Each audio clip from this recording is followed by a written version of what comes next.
Hi, I hope today finds you all well and ready to listen to this new reading I would like to introduce. I have a main reading, and that is The Lamb's Supper by Scott Hahn. And for another author, just for a side reading, I am sure you're familiar now with C.S. Lewis with the readings done by Chappie. This is also by C.S. Lewis. It's an old book that we acquired, would you believe, in 1982. It's called The Problem of Pain. Everyone in the Christian world, even in the non-Christian world, deals with the question, the problem of pain. And the question mainly is, if God is good and all-powerful, why is it? Why is it that he allows his creatures to suffer pain? It's a very basic question that nobody has yet presented a complete answer or a sufficient answer even. All right. This is rather in fine print, so bear with me if I read too slowly in some parts, but I assure you the reading of this book will help us understand a bit maybe why there is pain in this world. No one is exempted from it. Many years ago, when I was an atheist, if anyone had asked me, why do you not believe in God? My reply would have run something like this. Look at the universe we live in. By far, the greatest part of it consists of empty space, completely dark and unimaginably cold. The bodies which move in this space are so few and so small in comparison with the space itself that even if every one of them were known to be crowded as full as it could hold with perfectly happy creatures, it would still be difficult to believe that life and happiness were more than a byproduct to the power that made the universe. As it is, however, the scientists think it likely that very few of the suns of space, perhaps none of them except our own, have any planets. And in our own system, it is improbable that any planet except the Earth sustains life. And Earth herself, existed without life for millions of years and may exist for millions more when life has left her. And what is it like while it lasts? It is so arranged that all the forms of it can live only by preying upon one another. In the lower forms, this process entails only death. But in the higher sphere, there appears a new quality called consciousness, which enables it to be attended with pain. The creatures cause pain by being born and live by inflicting pain. And in pain, they mostly die.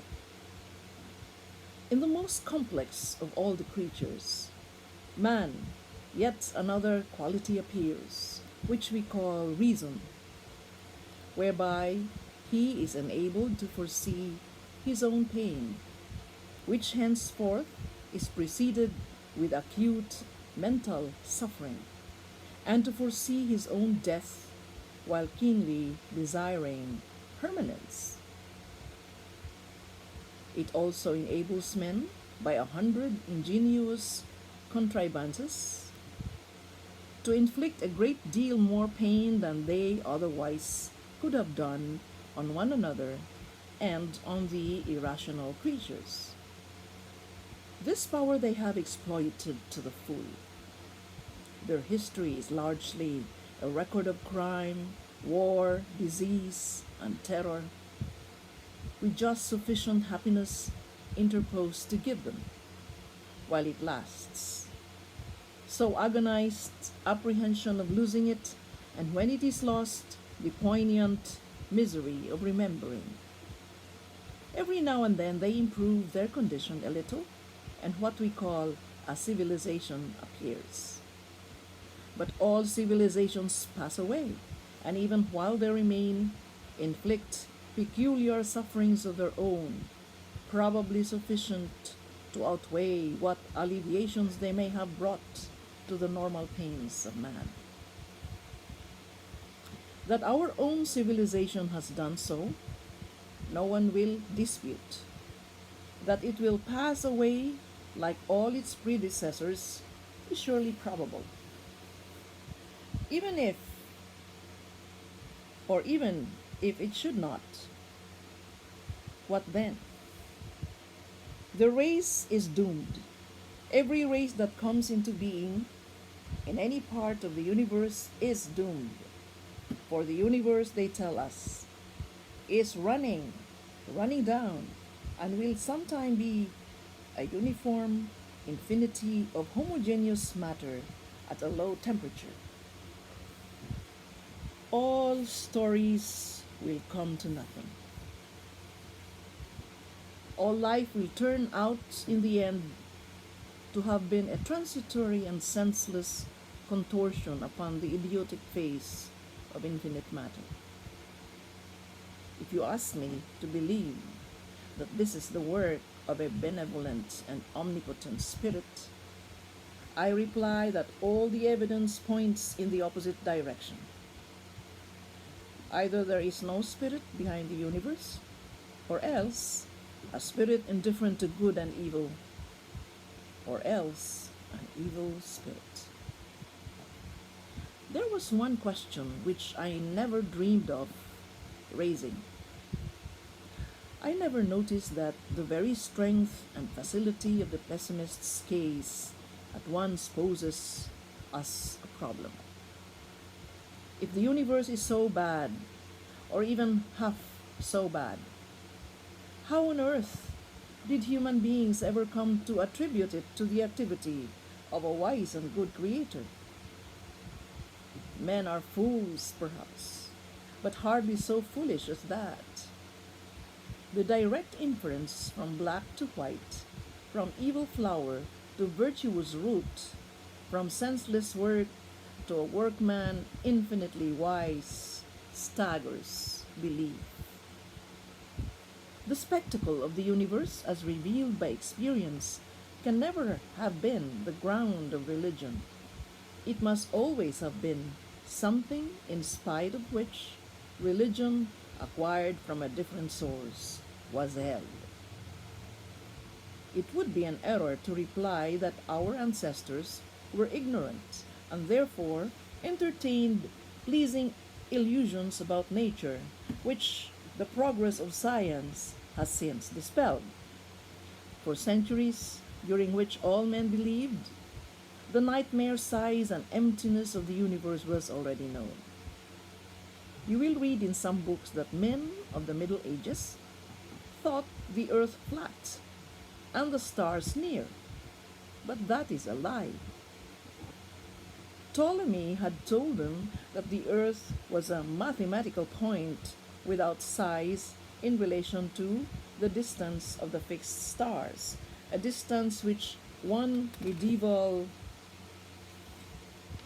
popular text estimates in 117 million miles.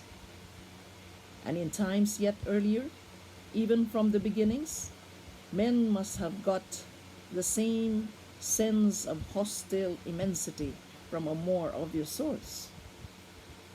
To prehistoric man, the neighboring forest must have been infinite enough.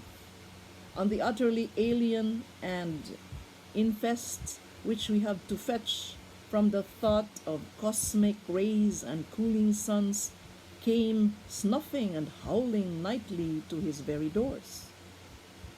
Certainly, at all periods, the pain and waste of human life was equally obvious. Our own religion begins among the Jews, a people squeezed between great warlike empires, continually defeated and led captive, familiar as Poland or Armenia with the tragic story of the conquered. It is mere nonsense to put pain among the discoveries of science. Lay down this book and reflect for 5 minutes on the fact that all the great religions were first preached and long practiced in a world without chloroform. At all times, then, an inference from the course of events in this world to the goodness and wisdom of the Creator would have been equally preposterous, and it was never made. Religion has a different origin. In what follows, it must be understood that I am not primarily arguing the truth of Christianity, but describing its origin, a task in my view necessary if we are to put the problem of pain in its right setting. In all developed religion, we find 3 strands or elements, and in Christianity, 1 more. The first of these is what Professor Otto calls the experience of the numinous, Numinous. You must be familiar with that word.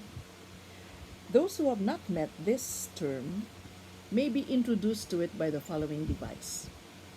Suppose you were told there was a tiger in the next room. You would know that you were in danger and would probably feel fear. But if you were told there is a ghost in the next room and believed it, you would feel indeed what is often called fear, but of a different kind.